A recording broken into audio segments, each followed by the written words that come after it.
Soul to soul right there, man. All the station giving you hip hop, R&B, and of course soul. It is Hot 91. I'm your boy DJ Illmatic Beats. How you doing?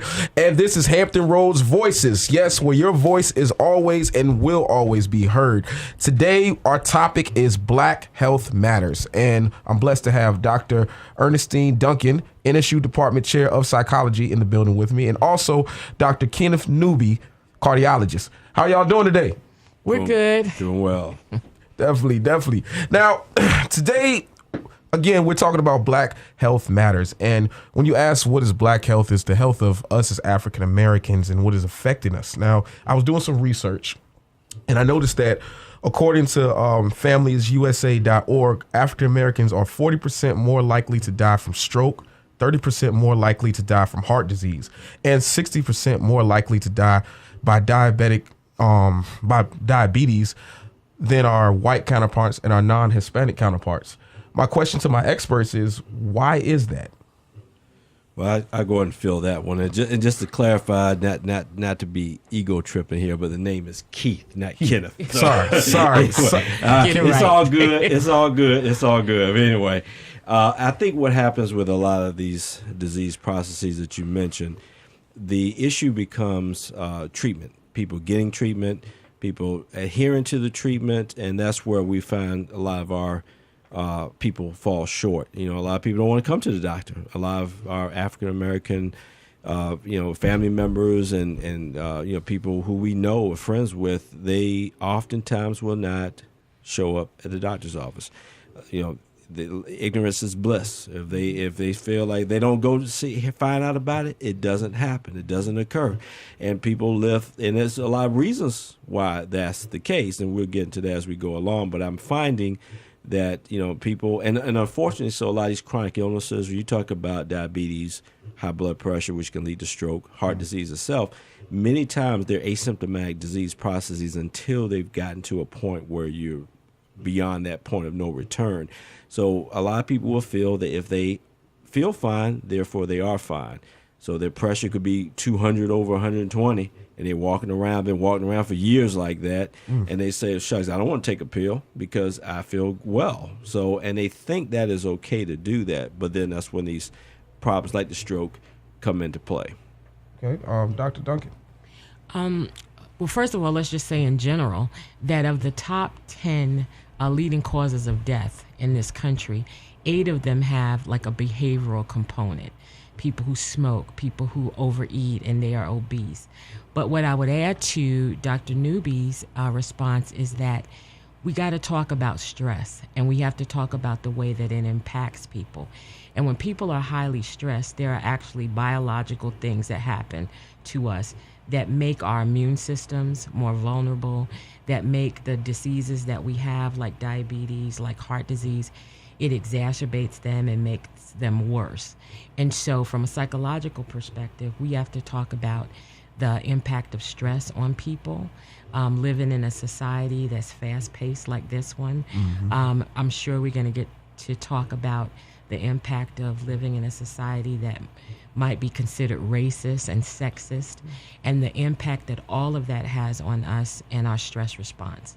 And once the stress impacts our body, there's clearly a physiological change that occurs that makes us more susceptible to disease and also makes our response to the disease very different.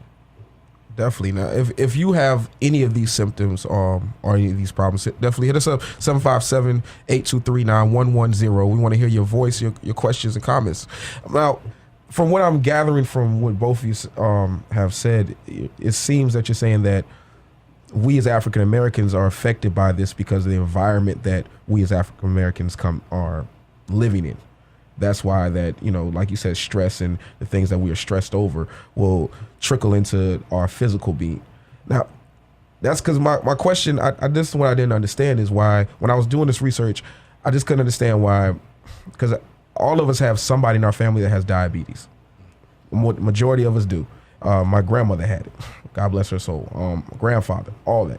And I'm seeing that youth are getting it more now too. Like, why is it that is coming up more now? Because of the eating habits. When you look at, let's define the different types of diabetes first. You have a type 1, type 2 diabetes. Type 1 diabetes is where the pancreas does not produce adequate amounts of insulin. So you eat a certain amount of food. What's supposed to happen is your pancreas is supposed to produce the insulin that metabolizes that sugar and causes it to go inside the cell, and that's used for energy. When you have type 1 diabetes, you eat a high sugary meal, your pancreas tries to produce insulin, but it cannot. So then your blood sugars rise because there's no insulin to metabolize that sugar. So that's why you see a lot of type 1 diabetics are very thin, actually, because of that. They don't metabolize the sugars, so it never gets stored as fat. Type 2 diabetics, which is the most common one that you see, that's caused by insulin resistance, and that's when you start seeing people are overweight. They eat a lot, and what happens is that the insulin is produced. So the pancreas is producing plenty of insulin. In fact, it's producing more than the body needs. The problem is the body becomes resistant to that insulin. It's a kind of a chemical byproduct that happens as a result of overeating and when you start gaining weight, and that exacerbates the problem. So the insulin is being produced, but it's not metabolized into sugars. So their insulin levels rise and their sugars level rise. The problem that happens is insulin, when it gets too high, it creates these things called oxygen-free radicals, which actually starts damaging cells. So when you hear incidences of heart disease, incidents of stroke, kidney failure, hypertension, all that comes as a result of those high insulin levels creating these oxygen-free radicals that subsequently work on the inside layer of a vessel. It's almost like you have a Brillo pad and you rub it across your arm. You're going to eventually scratch your arm up to the point it starts to bleed and it's going to scar. Inside your blood vessels does the same thing with high levels of insulin because of these oxygen-free radicals. So you got to understand the type 1, type 2. When you have, and unfortunately so in our population, especially now, there's a lot of younger kids are not eating. There's two problems. One is the overeating, and two is the lack of activity. When we were, now I'm a little older than you, when we were growing up, your mom kicked you out the house, early right. after you did your chores, kick you out, and, I expect to see you before the street lights come on. Yep. That happens because you're out there active, playing ball, doing whatever. Like these kids now are not doing that anymore. They're in the house playing video games on the iPads and all that thing, so their level of physical activity is going down, but their eating habits have gotten worse because we're in this fast-paced society. So you're talking about fast food, quick and easy. Moms are like, I'm overworked, I'm underpaid, I got to get these kids fed and get them where to the next destination, wherever that may be. So they're getting stuff quick and easy. The problem is that stuff is bad for us. Hence, obesity starts. Hence, the incidence of diabetes starts to increase, especially in these younger kids. So they're having heart disease a lot earlier than what we used to see. When I was in medical school, they used to say the average age of heart disease was like 55, 60. Now we're talking 30, 35. Yeah. So and that's a real problem that comes as a result of what I just described. Definitely. Dr. Duncan? Seeing more diabetes, I would have to agree that it's the sedentary lifestyle. We look at just in general how inactive we are. And a lot of times I teach a health psychology class, and I'll ask my students, how many of us know that you need to get at least 30 minutes of exercise daily for so many days a week? And everybody knows that. But then how many of us actually do it? And it's because of the lifestyles that we lead that everything is very fast-paced. We have to be 2 and 3 places at the same time. Exactly. And we spend a lot of time now because of technology on iPads, on iPhones, as opposed to getting up and moving. And all of those things contribute, of course, to poor health outcomes. Okay. And interestingly, though, a lot of this stuff is reversible. A lot of people don't really understand that. The problem is they're not willing to do the level of commitment necessary to reverse it, which will be a lot of times just getting up and doing things. I find that, instead of taking the elevator, take the stairs. Mm-hmm. A lot of people, as interesting, I have like 75, 80-year-old people, I put them on a treadmill, can last longer than a 25-year-old.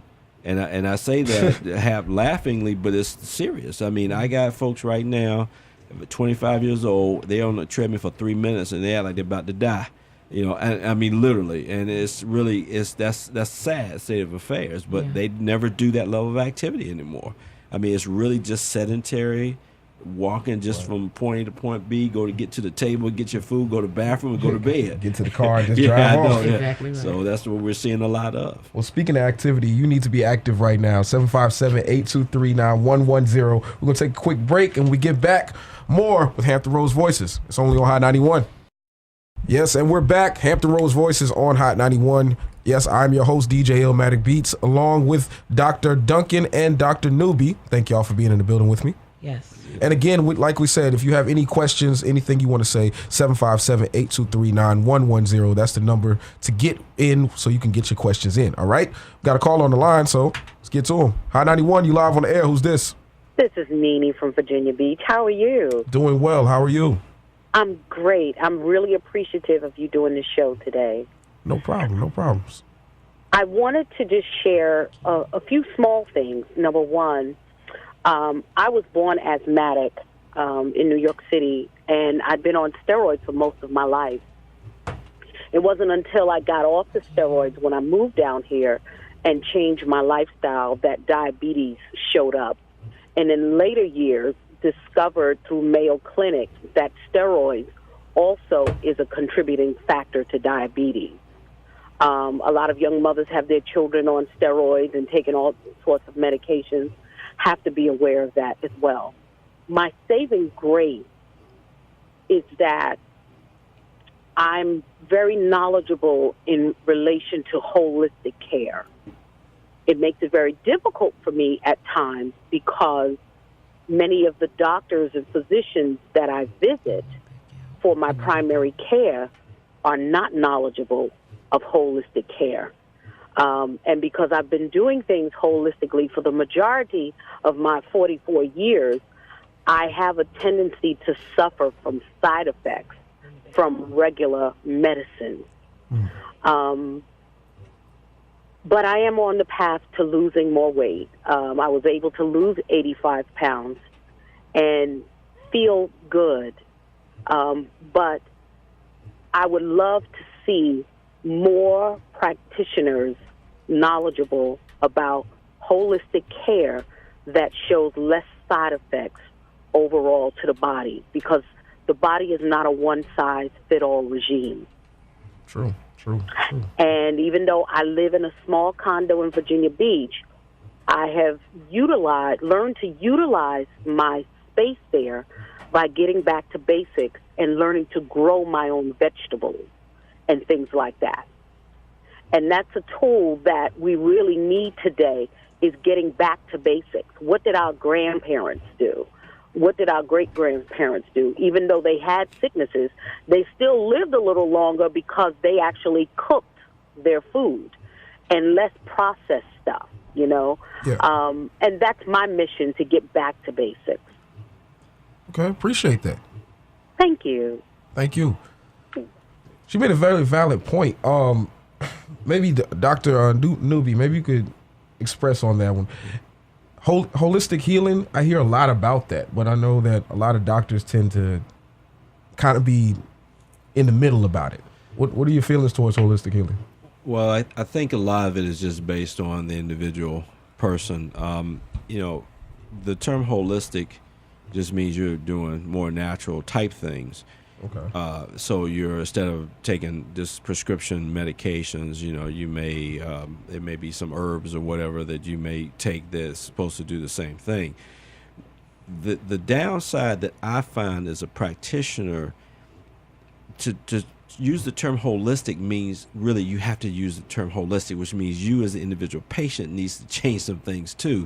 A lot of people will tell me I'm doing these herbs and all these other, but they're still going to McDonald's every other day. They're still going to Burger King and Wendy's and all these other places. They're eating all this other stuff, but they're not. They're only following half of what they're supposed to be following, and that was what I see more of than anything else, is they're doing half of it but not all of it. But if you do all of it, I'm in a firm agreement with it, because data shows if you change, many of these chronic disease processes are preventable and curable by altering your lifestyle. So if you start really looking at less processed food, less carbohydrates, start eating more lean meats, and better vegetables, more fresh fruits and vegetables, not processed stuff, yes, people can live longer, do better, have less diabetes, less allergy problems.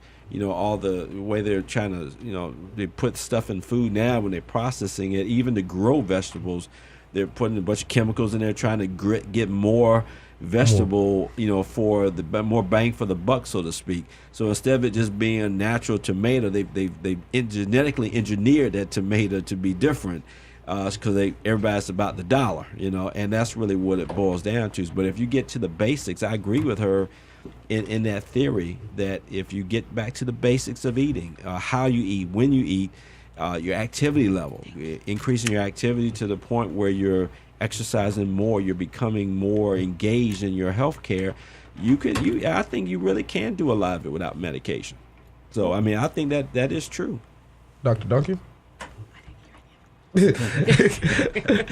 Well, actually, we got a phone call. And if you want to get on the line, 757-823-9110. Hot 91, you live on the air. Who's this? Hello, Hot 91, you on the air. Who's this? I'm Sandra. Ooh. Hello? I said, Sandra, can you hear me? Oh, I can hear you now. Sandra. How you doing, Sandra? Okay. Okay, tell us your comment. Okay, basically this is for the cardiologist. I do have diabetes, and I was recently diagnosed. I really don't want to take the metformin, but they told me someone told me the cinnamon tabs would be good. But I was thinking about the bariatric surgery, and once you have the bariatric surgery, they take you off all your diabetic medications, and they say you will not have the diabetes. Why is that? So that's all I need to know. Thank you. Well, I think sometimes they lead you astray a little bit with some of that. This is the theory behind bariatric medicine. What they're doing is when they do whatever gastric sleeve or whatever they do to get you to lose the weight, it is true that a lot of people will come off medicines, and that's because of the weight loss. In other words, you're not metabolizing that food, it's not being absorbed like it once was. So some of those extra sugars and carbohydrates and whatever are not being absorbed as readily. So therefore, with the weight loss comes lower blood pressures and less diabetes, and that is true. And a lot of times you may be off medicine, but that's not guaranteed. The only thing in life that's guaranteed is as soon as you're born, you're gonna die. That's short of that, and in my opinion, there is a God out there. So Amen. Those are the things that I think that we can be sure of. But anything else is not guaranteed. So I really wish they wouldn't tell you that, because that happens in a lot of situations, but it's not guaranteed that you will be off medicines forever. And I'll be honest with you, I had one of my fraternity brothers had gastric bypass years ago, and he ate himself right through that gastric bypass, and he lost, I think, 200 pounds and gained 300 back. Wow. So and it was really unfortunate that happened, but you can do that. That can happen, and even that's why they put you through so much rigorous stuff prior to doing any bariatric surgery, because they want to make sure that you understand it's not just about you getting that procedure done. There are certain other psychological issues that somebody may be going through, stress-related issues that makes them eat. It's not so much that they're hungry. They eat because they're used to eating, or they may have some other, and I would ask Dr. Duncan to chime in, there may be some other issues they're having that drive them to eat, short of being hungry. So that can play a factor as well. So they want to make sure before you have that type of surgery done, you are prepared to deal with whatever that takes to get you as healthy as possible. People are often surprised to find out that there is a very stringent psychological evaluation before people have bariatric surgery, transplant surgery, because there have to be certain psychological factors that are assessed, and we know that people will follow through, that they have discipline, that they would make good use of an organ, or that they would make good use of having had bariatric surgery. And in no way would I imply that this was the case for the caller, but many times people want to engage in something like a surgery because it seems easier than having to make the lifestyle changes that are necessary for us to be more healthy. Right. So as opposed to cutting down on what I eat, exercising so many times a day, there are some people who may opt to have a surgery because that's going to fix it. And the psychological evaluation helps with that as well. Well, my question to the audience is this. In your opinion, what can African Americans do to improve overall health? And that's also to my experts as well, to everyone. Hit us up, 757-823-9110, and give me your answer. What can we do to improve African American health, like overall? We're going to take a quick break, and we get back. We got more on Black Health Matters. Hampton Roads Voices on High 91. Yes, High 91, Hampton Roads Voices, 757-823-9110. Definitely hit us up right now. Got Dr. Duncan and Dr. Newby in the building with me, and we're talking about Black Health Matters. Now, we have a caller on the line, so let's get straight to it. Caller, you on the air. Who's this? Chantel. How you doing, Chantel? What's your question? I don't have a question. Oh, okay. What's your comment? You said, how could we, fix the overall change of African Americans' health? Okay. Statement on that. Okay, well, definitely. Tell us. Okay, so I want to say that it starts with, the mental state of it. For me, I use me as an example that, when I would eat, I found that I would always hear my mom saying that you have to eat all the food on your plate because there's people out here starving. So with that being said, I will always eat all the food on my plate, which just made me actually just gain weight. So I had to start telling myself that you don't have to eat all the food on your plate, that it's okay to say no and to stop somewhere in my servings. So after your mental state, they just have to start making some small changes. Like they tell us to eat this and they tell us to eat that and that you can eat this, but nobody's telling the kids what they shouldn't eat. All they do is just feed them. But you got to let your kids know, what's good and what's bad, and not always take them to fast food. So it starts with the kids. Like when the kids grow up, they're growing up on what we're telling them to eat. And if we're giving them all this bad stuff, by the time they get, of age, it's going to be a little too late. Now they got to start from the beginning. Yeah. And then with the schools, I'm seeing that the schools are still giving these kids candy for rewards. Like, why do my kids got to get rewarded with candy? They don't have no other things, pencils, papers. I've been telling my kids, ask for some pencils, ask for some papers. What you keep coming home with candy for? So, to me, I think those are just a few small changes. Find out what the problem is or why you're still eating and continue to eat and tackle that. And then make small changes and, stop with all the eating. Appreciate your comment. No problem. Dr. Duncan, that actually touches on mental stability and health on that. So what is your opinion on that? I think she's right. I think we get a lot of messages about food that are not positive for us. We are told don't waste the food, right. Eat everything that's on your plate. Children may be full, but they feel that they need to eat everything on it. They have to be a member of the Clean Plate Club.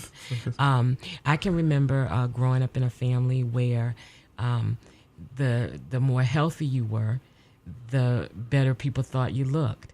I can even remember members of my family saying my daughter had skinny legs. Look at her little legs. You need to give her something to make her legs bigger. And so we get a lot of messages about how we ingest food, what we should do with food. We also do a lot of celebrating around food. When there are holidays, we have a big meal. When people pass and there's a repast after the homegoing service, we eat. When we get married, we have a reception and we eat. There are some families that you get a good grade. We go out to eat. And so a lot of what we do is centered around eating. That eating is not always healthy, but we begin to associate eating with a lot of emotional times in our lives. And that's when people become emotional eaters. Dr. Newby referred to that earlier. There are people who don't eat. There are some people who eat not because they're hungry, but because it makes them feel better, or they've associated it with happy times in their lives, and it becomes a coping strategy. So there are a lot of messages and a lot of associations about food that we make that lead us to poor choices about how we eat, when we eat, and what we eat. Well, how can we break some of those? How is that possible to break something that you do that you might not even know that you mentally do it? How can we actually break that and even recognize that? Well, first and foremost, we have to recognize that it's maladaptive. It's not healthy for us. We're putting on weight. We don't feel well. And we have to acknowledge that. then I think we need to have some conversations about that. For example, I am quick to call somebody. I work late. What are you doing? You want to go grab something to eat before we go in? Just this month, I've changed that to inviting some of my circle of friends to let's go exercise. And I've got a text out there right now that I think I sent yesterday that nobody responded to. But had I said, let's go grab something to eat, I know I would have gotten some responses. So we have to make individual choices, and then we have to make collective choices to do things differently. We know what to do. That's not the question. The information is there, and people know what to do, but it's what we choose to do. And that takes us back to, there's some research that looks at where people are in regards to their stage of change. Are you willing to do something different? And I'm willing to bet that Dr. Newby can probably chime in on this. There are some people who are in a state called pre-contemplation. They don't care. They're not prepared to make any changes. They're fine just like they are. These are people who say stuff like, I'm going to die from something. Yeah. And so, it might as well be this. But I'm not going to stop eating pork. I'm not going to stop smoking. Have you ever been to the hospital and you see people outside on oxygen? Yeah. Or you see people who've had surgeries because of their lung problems, and they're outside smoking. And these people are generally in the pre-contemplative state. They're not willing to make any change. They'll argue with you, but they're not willing to make changes. And then as people move across the continuum of being willing to make a change, they'll begin to think about it. That's the contemplative state.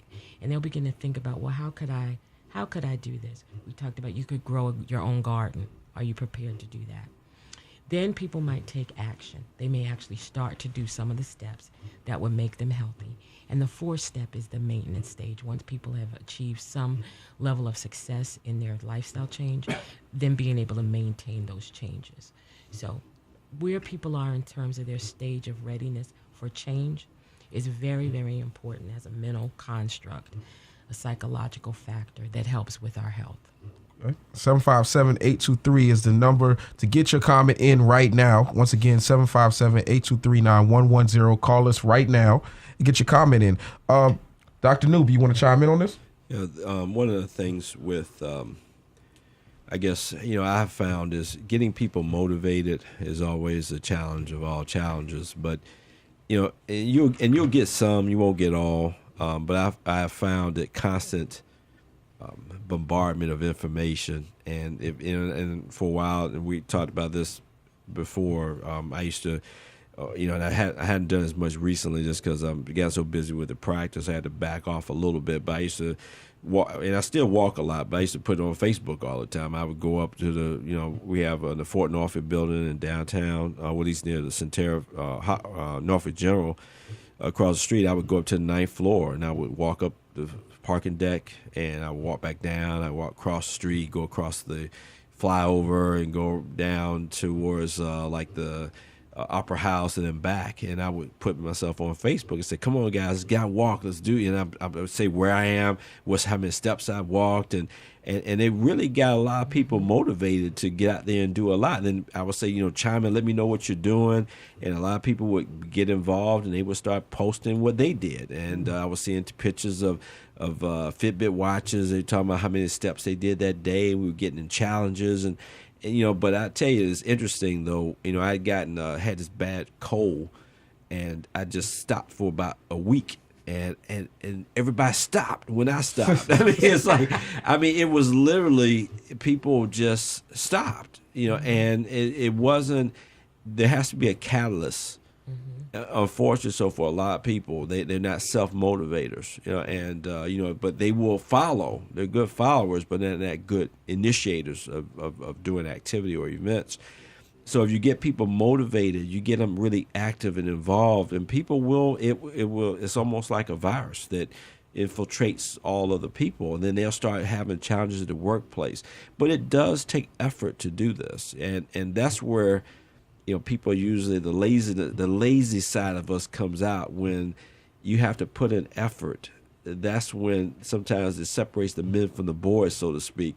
People say, well, doc's not doing it today. I don't feel like doing it today, and they'll just back off, and they won't do anything. But if you can get people engaged, if you get them motivated, if you get them started, a lot of people will continue it. But you gotta initiate it. So there's always has to be that one person that's going to take the lead role, and you see that a lot. And this is what she mentioned about when she threw out that text to get people to come exercise. She didn't get a response back. Now, if she kept texting them, I mean, and nobody wants to bother you. Like, shucks, I mean, I threw the text out there. I mean, gracious, just to respond back. They would do it for eating because that's easy. It doesn't take any energy to chew food, but it takes a lot of activity and energy to go and do exercise. Right. So I found that, as you go down that path of least resistance, that's what we do. Mm-hmm. But if you keep bombarding them, you bombard them with information, really start talking about things that matter to them, then a lot of times they will change. What I did was I started off doing many lectures. I would talk about hypertension, heart disease. I would start these, I call them medical minutes, where I would talk about, what's the dangers of high blood pressure. Because a lot of times, unfortunately, people don't understand it. They heard of hypertension, but they don't really understand it. So ignorance is bliss. If you don't know anything about it, you don't have to worry about it. But unfortunately, that's not the reality of our world. Well, we got a call on the line, and you could be a caller too. 757-823-9110. Call us right now. High 91 caller, you on the air. Who's this? How you doing, man? This is Fareed Lark. I'm calling from the city of Portsmouth. How you doing? What's your comment? I just wanted to just comment. For one, I just want to thank y'all for having this conversation on the air. Honestly, no problem. And the doctors as well, But I just want to comment, just about our diet and how we can make changes, to live longer, to have better health. Eliminate the diabetic situation and high blood pressure by strictly changing your diet. A lot of these people out here, well, I'm not going to say these people, but we didn't know, how to eat. And like the doctor said, it's a lot of information out here now, but, a lot of people are living to die, just off of this American diet. A lot of the foods that's here in America, they're not in India and things like that. A lot of herbs that they use daily in their food, it keeps their organs going and situations like that. Here in America, they give you something to shut your organs down. So, we need to stop eating. We need to just stop eating the food, processed food. We can't make no more excuses. We can't say, hey, you're a little big. Just stop it. Just cut it out. The information is out there, ginger, garlic, turmeric, a lot of herbs that will save your life is out there. And they've been out here, and a lot of the doctors that have been, doctors for a lot of years, it all comes back to the herbs. And one more point I want to talk about as far as the water, the pH balance of the water. This alkaline water and the Kangen water, all of that is life-saving tools that we can use daily in our diets. It will change our life. Appreciate that, brother. I mean, he does have a point on that. Like, I just, behind the scenes, we were talking, and I just had said I started drinking gallons of water a day, trying to get through those. That was a routine I tried to do. May not have got the first time around. I may not have got through that whole gallon that one day, but between the 2 days, I was able to get through it. And then someone told me about alkaline water, which I didn't know. I just thought that, like most people, that all water, spring water, whatever, is pretty good. But I didn't even know about that. So that is one way to, make yourself a little bit more healthy. Now, he did make a comment saying that most doctors that have been doctors for years or know that herbs, it all comes back to that. What do y'all feel about that as doctors? Is any truth to that statement, or? Well, I don't think we're not taught that in medical school at all. To be honest with you, I mean we're taught pharmacology. Mm-hmm. Our education, at least unless things have changed. I mean, of course, I'm a little older, so I don't. When I went through medical school in the mid '80s, it was pharmacology. part 1 and part 2, and it was all about, what the current drugs were, how they worked, the half-life of drugs, how that impact on dosing strategies and things like that. We didn't get into a lot of herbal remedies and all that type of thing. That's something you really get when you get out. Medical school is designed to teach you how to learn. They teach you how, it gets you through the basics, so when you're applying those principles, when you go out into the practice world, you'll understand how to practice medicine. It teaches you how to learn different things, but it's your job to go out and learn it. So when you hear people saying that about herbal medicines and what have you, that's our responsibility to go out and read up on it. And that's what I used to do, because people would bring this stuff to me and say, is this okay to take? So I had to, really understand what they were taking so I could make, informed decisions and help them and guide them down the path of good health. So there are some truths behind it, but I'll be honest with you, I'm not convinced that you really have to do anything other than eat a balanced diet, exercise more, and since you eat less. I mean, really, if you really looked at the food groups you should have and followed the food groups, and maybe cut down the carbohydrate content a little bit more. But if you really looked at no processed foods, just eat the basic food groups in a way that's not, you're not over in excess eating too much, and you increase your activity. To be honest with you, I think that's really all you really have to do. Most foods have adequate vitamins and minerals in them if you're eating them properly. You don't overcook them. You're not undercooking them. You're eating it the way the recommendations are. I think you do fine. Well, we're going to take a quick break, and we get back more on Black health. It matters. High 91, Hampton Roads Voices. High 91, home of hip-hop, R&B, soul, and you are tuned in to Hampton Roads Voices with DJ Illmatic Beats alongside Dr. Duncan and Dr. Newby, and we're talking about Black Health Matters. And to get in right now with your comments or any questions, 757-823-9110. We're going to jump right to the phone lines. High 91, you live on the air. Who's this? This is Tobias. How you doing, Tobias? I'm good. I just want to say I love Norfolk State. I just graduated from Norfolk State in December, and I just wanted to make a comment about your actual topic that y'all was talking about. Well, definitely go ahead.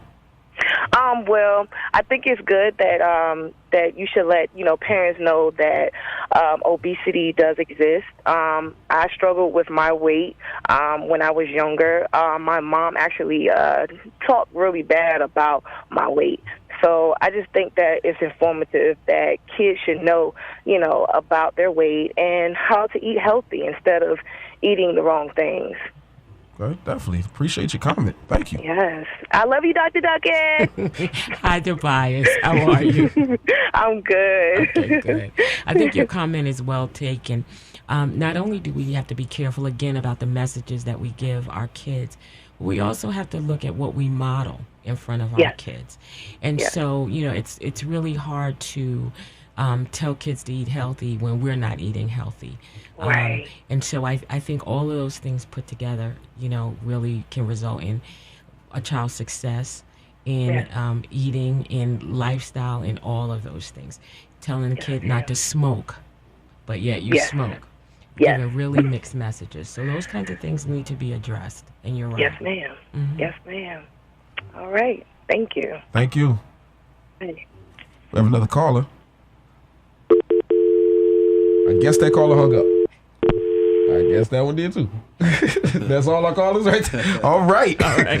But Dr. Duncan, I noticed that with us as African Americans, one topic that we don't like to talk about, we tend to talk about our health physically, but mental health is something that we tend to shy away from. A lot of times we say that, God will take care of it. Not saying that God can't. Don't get me wrong, people. I love God too. I love the Lord. I know he takes care of things. Mm-hmm. But I also believe that he gave the knowledge for us to be better through certain doctors and things for us to go to.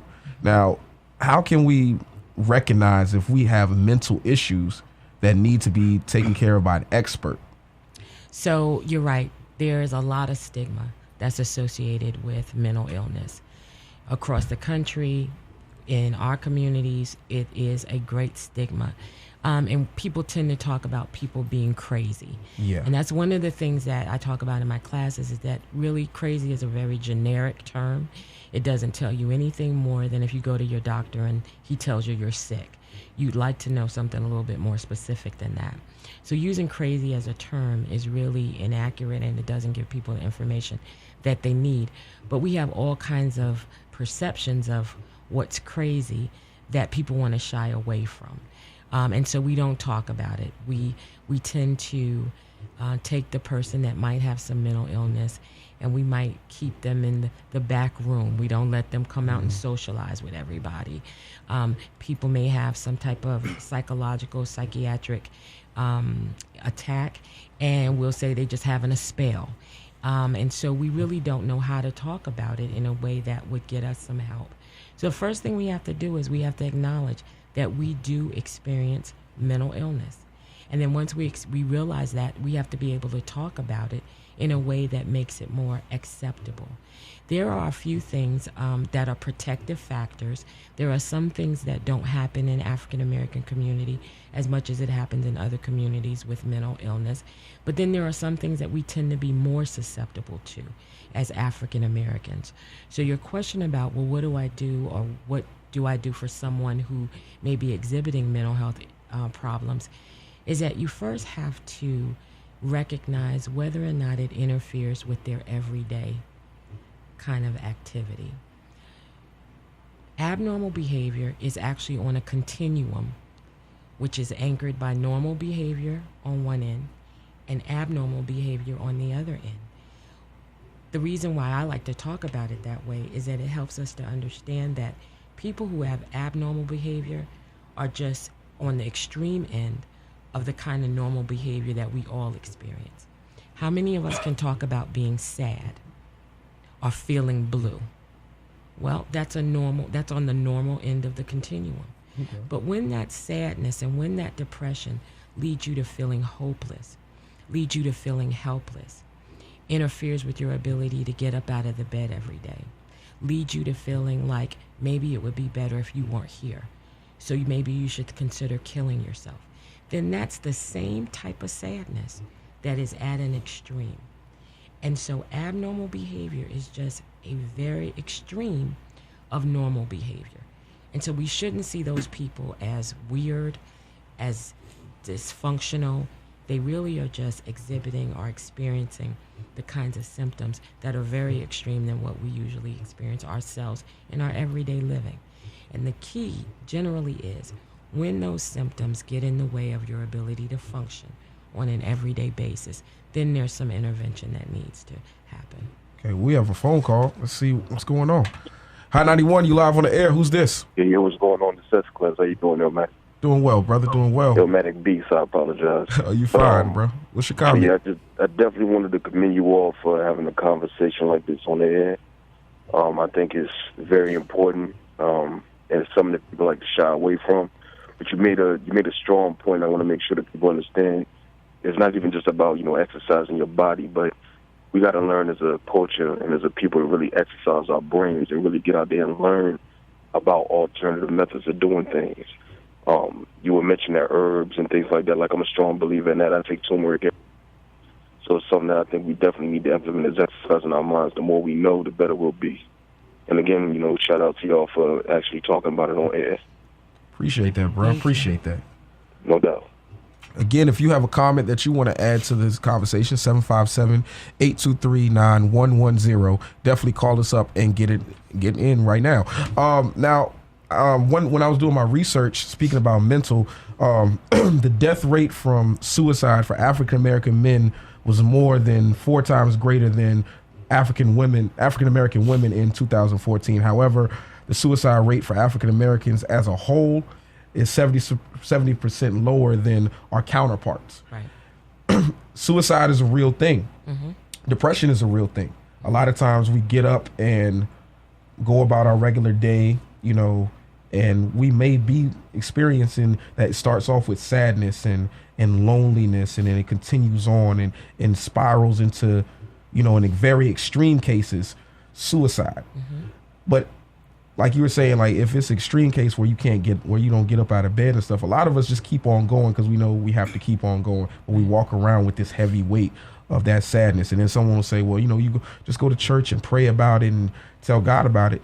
Yes, we do that, but you're still feeling that weight. What should a person like that's maybe listening right now that may not want to tell his family because he might be the man of the house or the one that's trying to hold it all together, and he has nowhere to go to because everybody brings their problems to him or to her? What can that person do? What should that person do? A lot of times when we carry the burden like that, it's because we feel like we are holding the world in our hands, on our shoulders, and if we let go, everything's gonna let go. But we need to learn how to value ourselves as individuals, so that if I would do that for you, you come to me and you tell me you're depressed, and I would try to help you get the help that you needed. Why don't I deserve the same type of treatment? So that if I'm feeling overwhelmed, why don't I feel as though I can go and tell somebody? You may not be able to tell your family, but there should be somebody in your circle that you could just say, I'm not feeling it today. I've been feeling depressed for a while. And if there's no one like that you can identify in your circle, sometimes, particularly for us people of color, it is dealing with the physical symptoms of the depression. I've got headaches. I've got indigestion. So perhaps you could start with your primary care physician. Perhaps you could start with your doctor to talk about your symptoms so that we could then get attention to, there's actually nothing physically responsible for these symptoms. Right. So perhaps we need to look now at some mental or some psychological factors that might be contributing to that. Okay. What are some common things as in your field that you see when it comes to African Americans, when it comes to mental health? What are some common things that happen with us? In terms of diagnoses, yeah. The things that we tend to see the most are depression. Okay. We're carrying the weight of the world on our shoulders. Although not a diagnosis, we talk a lot about a strong black woman, and that is a woman who tends to take on all kinds of responsibilities and feels very burdened and sometimes can't say no, and then puts everybody's needs before their own. In children, we tend to see higher incidences of attention deficit hyperactivity disorder. And then we also see high incidences of post-traumatic stress disorder, which is an anxiety disorder. I want to give a caveat to all of that because hopefully we'll talk a little bit about cultural sensitivity as it relates to medical health and physical health and as it relates to mental health. But sometimes people are misdiagnosed. Often the trend that we see with African American boys is a higher incidence of a diagnosis of ADHD when sometimes the people making that diagnosis don't understand their behaviors. So we see higher incidences of depression, strong black woman, ADHD, PTSD, but we have to be clear that the diagnoses are correct, and that is it coming from a therapist, a clinician, a physician that is culturally sensitive. Okay. We have a phone call on the line right now, and if you want to get your comment in again, I implore you to cut us up. 757-823-9110. Hi 91, you live on the air. Who's this? Well, this is Miles. How you doing, Miles? All right. Keith knows quite well. Well, talk to us. I got to commend him for being such a good doctor and helping the community with his voice and knowledge that he has.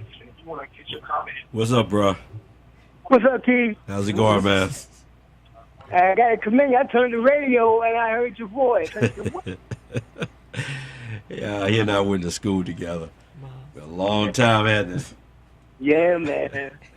And I met me a wife, too, so you kept me live. Met a woman, so you kept me live. Oh, well, there you go. Well, share with us what you want to tell us, man. Because you got some good knowledge there, so I know you do, because I taught you a lot. Well, you did. You got to watch that ticker, because that ticker keeps you moving. Talking about exercise. Well, I appreciate you, brother. Yeah, make sure. Listen, we're gonna go to a break. Got all the friends calling in. Look, we're gonna go to a break, and when we get back, more on Black health. And definitely, if you have a comment, question, anything you want to say, 757-823-9110. That's the numbers to get your comment, your question, or anything else you want to say. Definitely heard. Keep it locked. It's Hot 91. Hot 91, home of hip-hop, R&B, and of course soul. This is Hampton Roads Voices. I am your host, DJ Illmatic Beats, alongside Dr. Duncan and Dr. Newby, and we're talking about Black Health Matters. Yes, health in the African-American community. And right now, I asked the question to the audience. This is my question to you. What are some areas of your health, physical, mental, emotional, any of those things that you struggle with?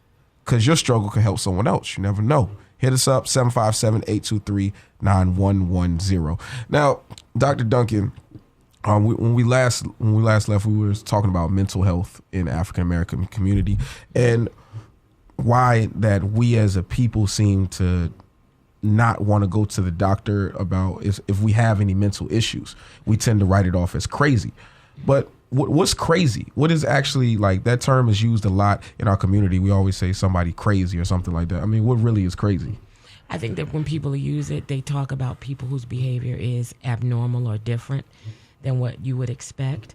People who talk to themselves, people who may dress differently, people who may, and there are people who will put helmets on their head to protect their thoughts, to keep people from taking their thoughts out or putting thoughts in.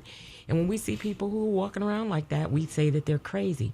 But I again go back to saying, if I go to the doctor, if I go to Dr. Newby, and he does extensive tests and he takes blood and he comes back and says, we figured it out, you're sick, that's telling me nothing. So as a psychologist, I say, when we tell people that they're crazy, what actually have we told them? Have we told them anything that can help them with their symptoms? Have we told them anything that can help us to treat them more effectively? No. We need to talk about what the diagnosis is. Is it depression? Is it anxiety? Is it schizophrenia? What is it? Crazy is a term that really has no meaning. Oh, so it's just a made-up term, pretty much. Not made up, but I think it's one that we use kind of casually and cavalierly, not really understanding that there's a lot of distinctions and diagnoses. The Diagnostic and Statistical Manual that we use for diagnoses has approximately 287 diagnoses. Whew. And so to say that someone's crazy doesn't capture it all. Well, what can a person do if you have a family member, a friend, someone that you care about that you see might need to talk to someone, but they're not, they themselves don't want to go to talk to someone because of those stereotypes? What are some ways that you can help that person get, guide into the right way? Well, the first thing is to be objective and non-judgmental.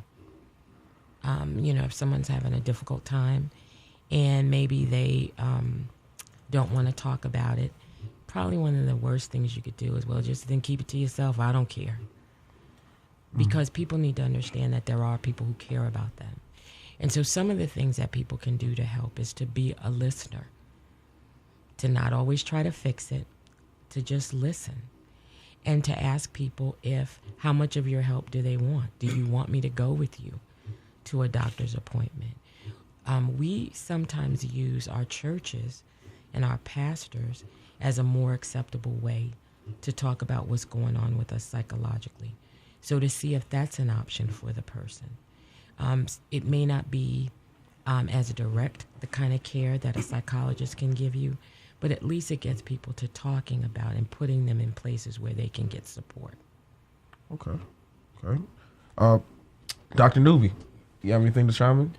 Well, I think like anything else, there's a lot of overlay with my particular area of expertise in cardiology and mental health issues. Unfortunately, so a lot of times people will be crying for help and manifests through health issues. Like they'll come in. I get a lot of people come in saying they have a chest pain or they have a shortness of breath or they're having palpitations, and a lot of it's just stress-related illnesses. And I have to be able to identify that.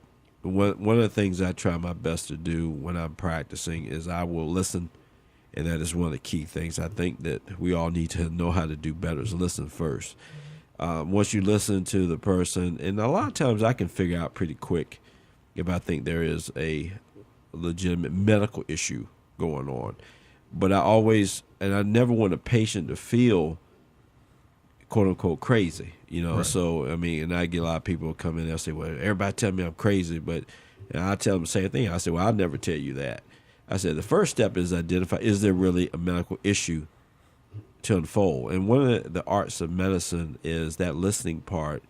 You involve families a lot because you'll find out so much more when you involve the families. You'll see family dynamics, husband and wives, fathers and daughters, mothers and sons, cousins, extended family members. You'll be able to see some of the things, the dynamic, the stress levels that they undergo. And I will oftentimes ask, how are things at home? And if it casually ask, not in an accusatory way, but casually ask, what's going on at home? And a lot of times you'll find out a lot of things you didn't know about that are impacting on that health.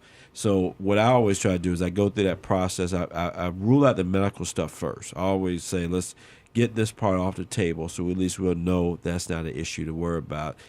Once I've gotten that off the table, then you come back and say, okay, we ruled this out. Let's talk about how, stress could be impacting your life. And then that's when I sometimes will get them to other people, counselors or whatever, if I really feel that is the underlying issue that needs to be addressed. Because until that's addressed, they're going to keep coming back with these same complaints. Well, I asked the audience, this is a question I re-ask you again. What are some things that you are going through physically, mentally, emotionally, that you struggle with that, you're going through right now? Share with us, and it can help others as well. And how are you getting through those?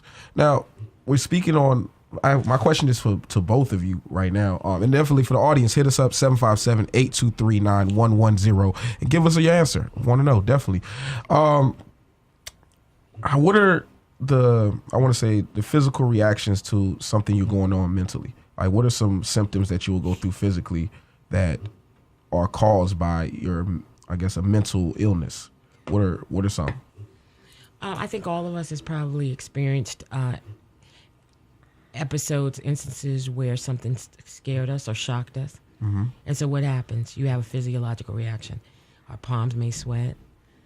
Our hearts may race a little bit. You may get ringing in the ears. Something that's going on physiologically is that your stress hormones are being released. And those hormones then have an impact on the rest of your body that I can't speak to medically, but Dr. Newby can. But I know that there are stress reactions that people have. And when they have those reactions, there are a number of things that happen to us physiologically. We're aware of our mouth gets dry. Mm-hmm. There are things that happen to our sympathetic nervous system, our autonomic nervous systems, those things that prepare us for fight or flight. Whenever we feel that our bodies are under some type of stress or threat, we respond to be able to meet the demands of the stressor or to flee the stressor. And under continued stress, and those hormones, they continue to be released, then there are some long-term consequences that happen for us physically. And one of the things that we run into, and we'll see heart attacks occur, true heart attacks, without physical blockage in their heart arteries through stress.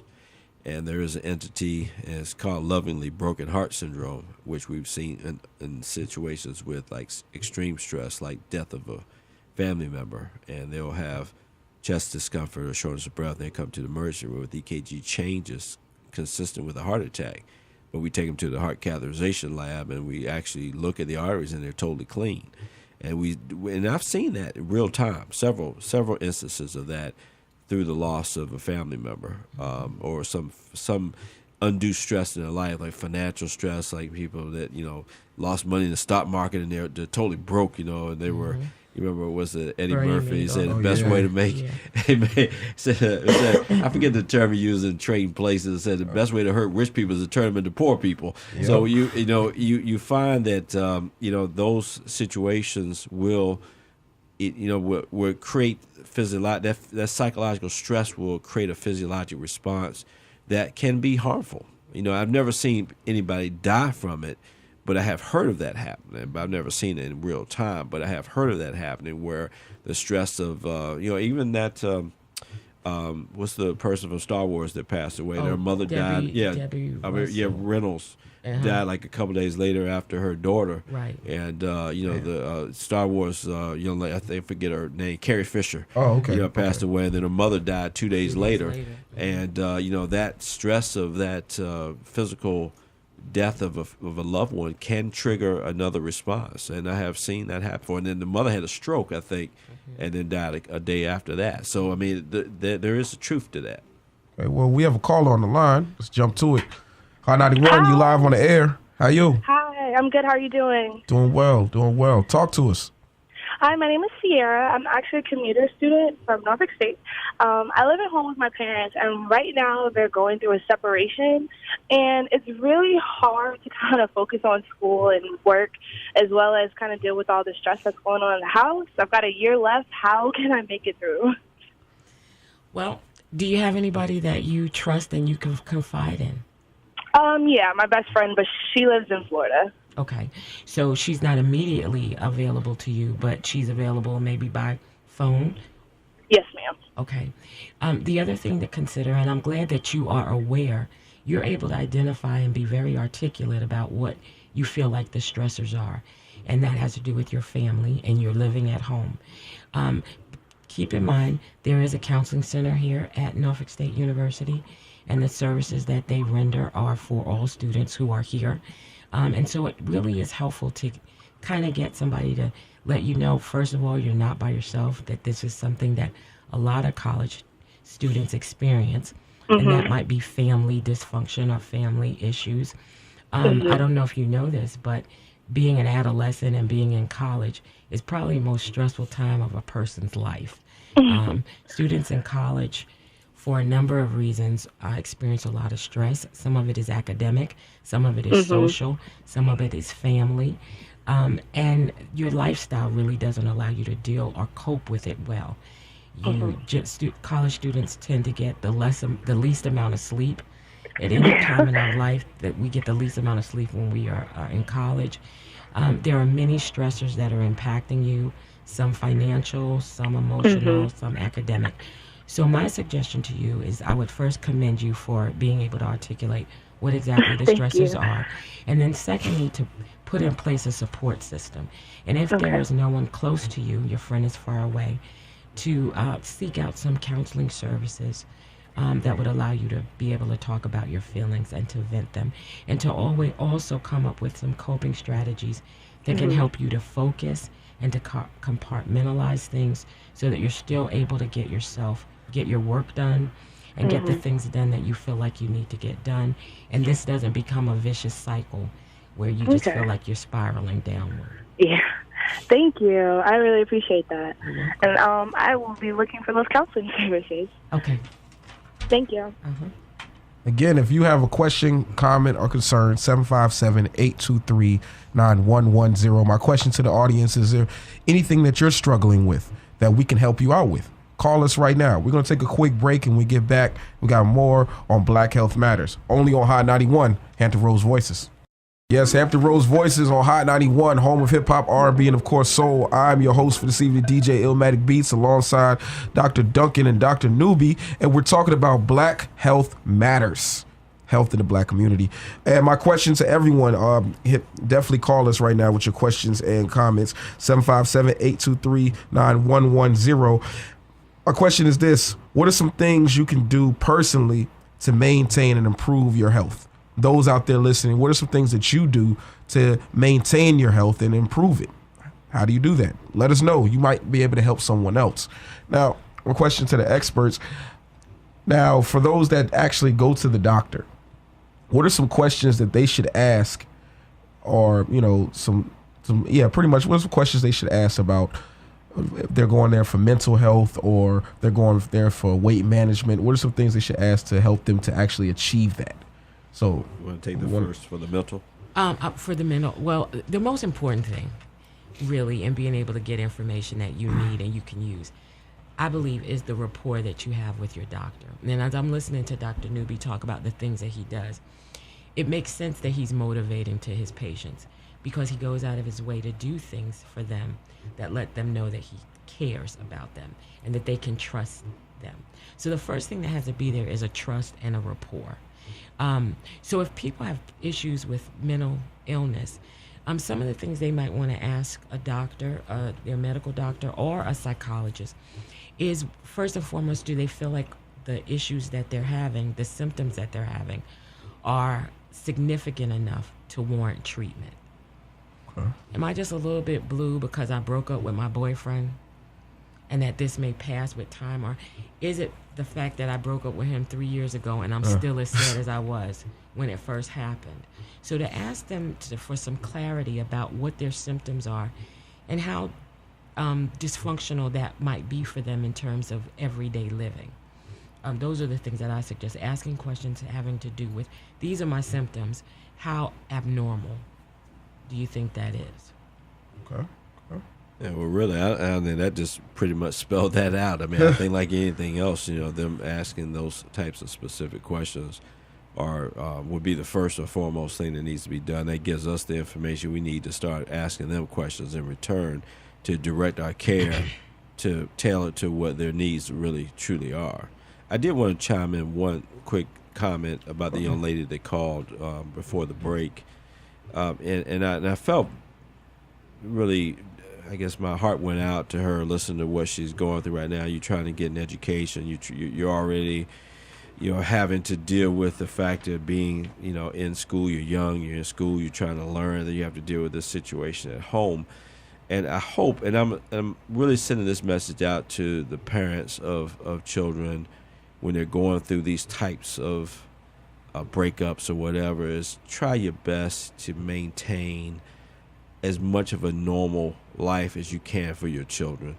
I've seen time and time again where the parents will almost like they try to get the kids aside, one versus the other, and they involve them into their personal relationship. I'm not suggesting all that's what this young lady is going through. I'm just saying in general, I see that a lot, and I see that in my practice because I have to deal with some of that as I've seen breakups occur, and they involve the children in that, I guess, conflict, and that just splits them up emotionally and how they deal with that. And they have enough to deal with just on a day-to-day life, it's trying to get through this time of dealing with their stuff as well as dealing with their own issues they're trying to do with their education. So I'm hoping that any parents that are listening, if you're going through anything with your spouse, keep it between you and your spouse. Don't involve your children in that, because I tell you, that puts them, they're not mature enough always to understand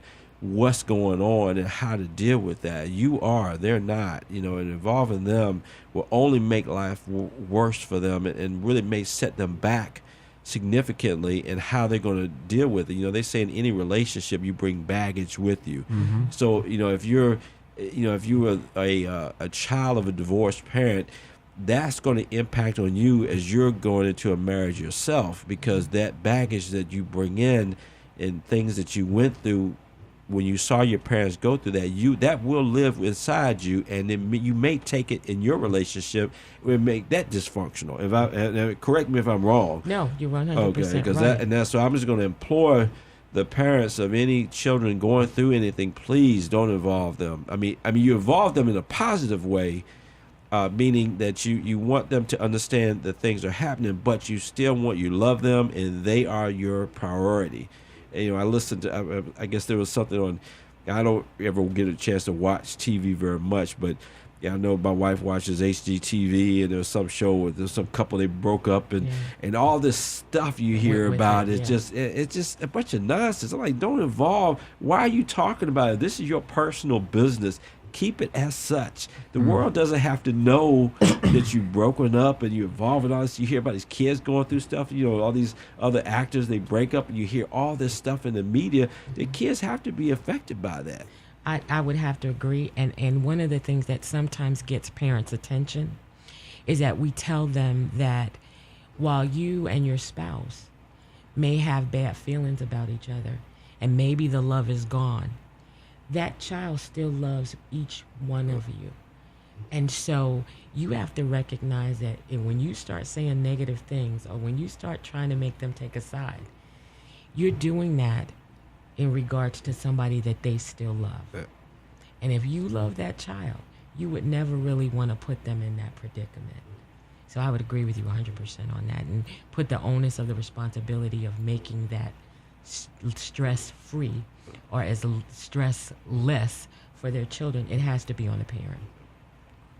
Okay, so listen, hit us up right now, 757-823-9110. That's the numbers to get your comment and question heard. Now, we've been talking about, symptoms that, we as a community have and things that affect us and how we should go to the doctor. But a lot of and how also that a lot of us don't want to go to the doctor. Well, a lot of times, a lot of people just don't have the money to go. Or if they're going to go to a clinic, sometimes people just don't feel like going through all the things you have to go through just to go to a free clinic. So what should a person do that might not have the finances to go to get a regular checkup to make sure that they're okay? What should they do? That's a excellent question. I don't know if there is really any answer to that one. I mean, I think that's, and not to get political, but that's part of this process that you hear now. And I would implore people, the Affordable Care Act was not, it's not a perfect, implementation of a new healthcare strategy, but it was better than what we had. It was designed to allow people who couldn't afford health insurance to get health insurance. And I've gone toe to toe with a lot of my Republican people I know. I won't call them friends. I just say we're acquaintances. And I've gone toe to toe with them about this, in that they really wrote it off from day one. And I mean, honestly, a lot of it was, I think, because President Obama was the one that brought it to the forefront. And I don't think it has anything more to do with that. But, I think I have encouraged people to beat up these Republican lawmakers who are trying to dismantle and replace it, because they really have no plan, because any plan that's coming up is going to be similar in terms of it's going to have to tax the rich more so, and that's really what this is all about. Why they were trying to get rid of it so much is because they're trying to tax people with a bunch of money to pay for those who can't afford it. So if we can really keep that in place so that people can get health insurance, that would help to alleviate and to allow them that opportunity to get those health checkups. Okay, well, we have a call on the line. We'll definitely get back into that. Hi 91, you live on the air. Who's this? Hi 91, you live on the air. Who's this? My name is Tony. I'm calling from Suffolk, Virginia. How you doing, Tony? Talk to us. Okay. All right. And this question is for Dr. Newby. My mother just had a heart pacemaker put in her heart, on her heart, and she's still drinking Diet Pepsis, and she also still eating fried foods. So I wanted to know if you could tell her something or give her some type of advice. And I don't know if the Diet Pepsis are bad for her or not. Well, if you look at it from a standpoint of, the sweetener that they've created for Diet Pepsi or any of these diet drinks, they're artificial sweeteners. So the term artificial tells you right there there's something to that. Now, like anything else in life, in heart world, pacemakers are put in for people who have electrical heart disturbances where the heart will not maintain a normal heart rhythm. So the pacemaker is designed to keep your heart from beating too slow. Now, the eating fried foods and drinking Diet Pepsis are not going to affect the electrical circuits, but they will affect other things that could affect electrical circuits, such as you talk about developing hypertension or diabetes.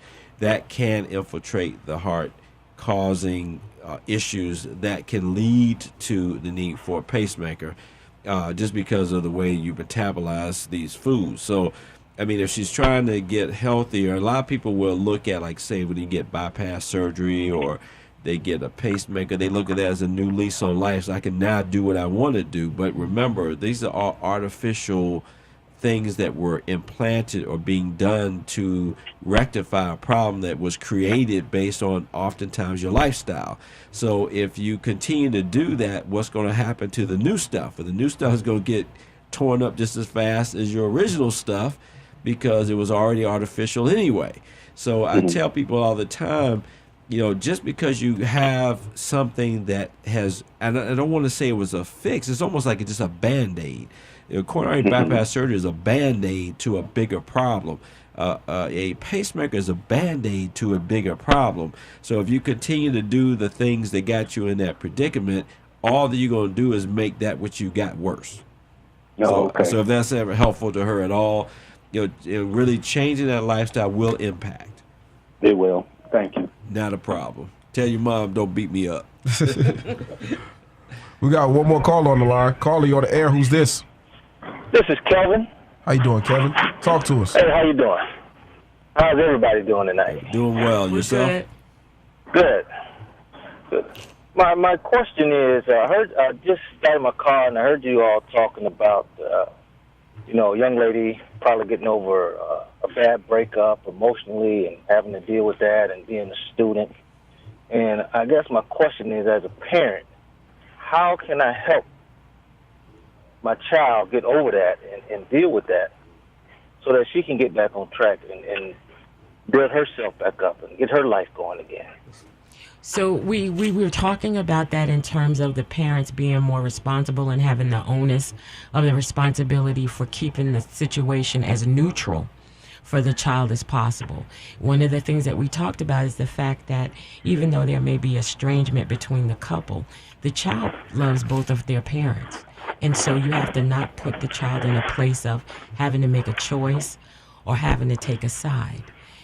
Keeping things as normal as possible, sometimes at the expense of your own feelings towards your spouse. It's interesting, I just talked to a friend last night who is going through a divorce, but the family the husband and the wife have decided to stay in the same house and to try to make things work at least through the school year so that they don't have a lot of disruption and the children don't have to adjust to a lot of differences in the lifestyle that they knew. So they continue to eat dinner together as a family. And can you imagine, that's probably an extreme sacrifice for the parents. But because of their willingness to provide a stable environment for their children, they're willing to do that. The other thing, too, is, you know, I would caution, sometimes I know when people break up, you know, they immediately want to go into a new relationship and all that. You have to take that into consideration as well, because that child's still trying to deal with the fact that, you know, the two parents, their parents aren't together anymore, and introducing someone else into a relationship too quickly, you know, before they've even had time to adjust can also affect them. So I always say you got to just keep these things in mind, and I don't think any of us are telling you or anybody else, you know, these are definitely the ways to do it. We're really, I think we as a people are just more looking out for the children's best interests. And how, and I always, and we talked about this before, put yourself in, you know, as a parent, put yourself in the child's place. If you had to deal with that situation, if you're dealing with it, what do you want to see? What do you want to hear that's going to make you feel better about the world? And then emulate that. I've always tell people all the time, that's really putting yourself in that other person's place can give you more valuable information than anything else. I would also add that's really important to communicate. And if the child has some feelings, some reactions to what's going on, it's good if they're able to talk about that without being judged, without being told they shouldn't feel that way. So to open the lines of communication with the child would be important as well. Well, I want to say thank you to both my experts. It's about that time. It's about that time. Unfortunately, it's about that time for us to end. But I want to say, first off, thank you, Dr. Duncan. Thank you, Dr. Newby, for not finding robbery to come through to the show and give your expertise to help others. I really, truly appreciate that. No problem. Anytime. And do you have any way that people can contact you? Definitely now would be the time, you know, get your shout outs, get your contact information, all of that. Well, you can find me all the time at Norfolk State in Madison Hall, 114, Department of Psychology. Okay. And myself, Dr. Newby, I'm at the Fort Norfolk building in near Satara Norfolk General Hospital, 624-1785. Okay. Well, appreciate you once again. And to everyone else, I thank you for listening. Hampton Roads Voices. Don't forget, next week, we will be talking about Black Youth Empowered. Yes, we have some youth in this area doing some great, tremendous things, and we're going to have them on the show. So all I need you to do is keep doing what you're doing. It's just listening to Hot 91. We appreciate the support and the love. Keep it locked. More good music to come. It's Hot 91.